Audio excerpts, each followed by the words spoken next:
What's up, guys, and welcome back to another edition of 2Gen Sports Cards. Today we are selling at our third card show. So we are super excited. We are here at the Shake and Bake March 2026 show. It is at a home field sports complex. And so you can see there's a bunch of sporting activities going on. And then here we go, looking in, we're on one of these grass fields here. And we have a table back here. We'll show you the setup here in a little bit. But Max, are you excited? Yes, I'm very excited. What's our goal for today?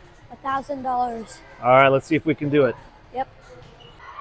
All right, we are 5-10 minutes away from the start of the show. We are all set up. We'll just give you a look at the overall show. It's kind of in some of these athletic fields at a home field athletic complex. There's a lot of youth games going on, so it's a little bit loud for a show, but that's okay. And the show starts at 10 with a 1-hour VIP entrance. I think that's $10. And then general admission starts at 11 and is free. So I would think things will pick up at 11. And I think as we walk through the show, the real question is, you know, are we just going to get people who are here for sporting events who are just killing some time in between games, or are we getting a lot of real collectors? Their previous shows did appear to have a lot of foot traffic. And so I am certainly optimistic that that will be the case. And there's Max selling.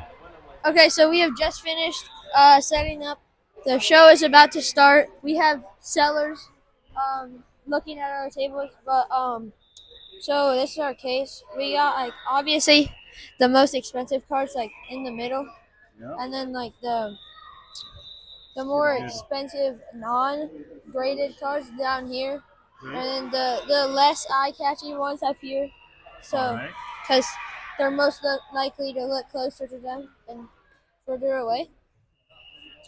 So we just got, like, the middle is just like the Patrick Mahomes.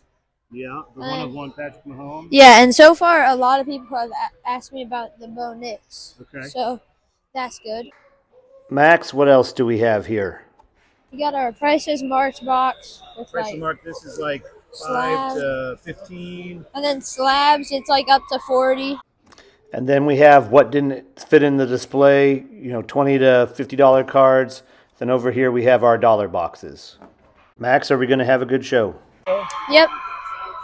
The first several sales of the show were out of our dollar box, which was great. Overall, we sold a ton of dollar cards. We sold $151 cards for $131. I am sure that this, you know, was a total loss in overall dollars, but it was great to generate cash on cards that we weren't really interested in keeping. The first single card we sold was this 2020 Rookies and Stars Big Time Memorabilia Chase Young out of 25. This was one of the first kind of, I don't know, bigger cards that I bought for Max, maybe for Christmas one year. Chase Young was one of our favorite players. If I could go back, I probably wouldn't have sold this one and kept it in the PC. Okay, so right here, we sold two pretty big cards. Sadly, they're PSA 9s, so we lost the grading gamble. They're nice cards, though, but we did take a $16 loss on them.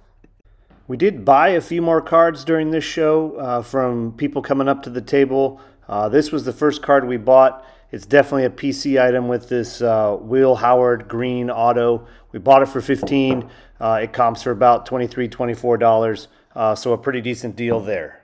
So here, we sold a pretty good Justin Herbert My City. We actually bought this with the Joe Burrow. So I was sad to see this one go, but we at least do get to keep our Joe Burrow. Do you think we should have sold both or kept one? In this deal, we bought a PSA 10 rookie Bijan Robinson reactive yellow. It's a pretty good card. We bought it for $45 and then we put it up for $60. I was pretty happy with this deal. In this deal, we bought a Caleb Williams PSA 9 for $30. I like this deal because before this, a lot of people, when we asked what they were looking for Caleb Williams or Bo Nix. So I thought it was good because we did not have like a lot of Caleb Williams. So I wanted it, and a lot of people picked it up after we bought it. Yeah, I did think we were going to sell it as like 4 or 5 people had it in their hands to buy, but then put it back. And then one thing I would just note is understand if you're looking at an optic preview or an optic, because there is a little bit of a price difference, and we missed that on the comp. This is a look at the show floor around 1 or 1:30. You can see really crowded. We had good foot traffic really from 11 till 2:30 or so, and then it died down a little bit towards the end, but really good crowd throughout the day. In addition to the dollar cards that we sold several cards out of our prices marked box, I think 15 total, and these range from $4 to $10. We generated $104 in sales here. I would say it's largely break even. You know, a lot of these we're buying ourselves and then flipping them, and we're not going to be flipping them for a loss for the most part. In this sale, we sold National Treasures Josh Allen out of 25. We got this in Springfield, Missouri about 2 or 3 years ago before his MVP season. After his MVP season, it went way up.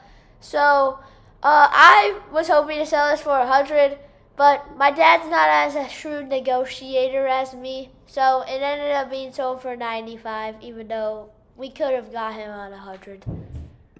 All right, the fourth card that we bought at the show was this Spectra Monumental Materials numbered to 50, Malik Neighbors.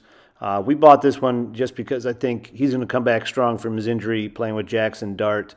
Also, I think when we were comping it, we thought it was more like $30 or $35, and we were getting it for $15. It wasn't quite as good of a deal when it comped out at $20 to $25. We sold these 2 cards together. So the first one is a Derwin James rookie auto to number 99. I think it's Majestic. I actually bought that card in Italy for $16. And then we pulled this Drake May Silver Refractor out of a blaster box. We sold both of those for $20 each. So we made $22 in profit on that sale. In this purchase, we bought a Blue Wave Quinshon Judkins out of 230. I like this card because we don't really have any Quinshon Judkins, and I think he can do pretty good next year if he comes back from his injury. I bought this by myself because the guy did not want to negotiate, and we only had $10 left. So I did it myself because he'll probably negotiate easier with a kid, and I'm a shrewd negotiator. The last card that we sold is this 2022 Optic Alec Pierce auto to number 99. I bought this a couple years ago for $8. We ended up selling it for $15. It's probably really a $20 or $25 card. And this probably goes to, taking some chances on some rookie autos and seeing if they will increase in value over time. Last group of sales to talk about are the value slab sales we had. We sold 10 graded cards that ranged in price from like $10 to $30. These were all cards that we had graded, and they came back as 8s or 9s, and so weren't too valuable. We sold them all for $185. That did come at a $83 loss, but we were more than happy to move them because we were not really interested in keeping them in our collection, and happy to have the cash to go buy new things. It's 4 o'clock. The show has come to an end. We didn't really get a chance to do kind of a mid-show update, really because we had solid foot traffic all the way through. It did slow down a little bit for the last 2 hours, but wrapping up, we did sell just shy of $720 in cards. We bought like $100 in cards, though, so net we're probably up in cash $615 or so.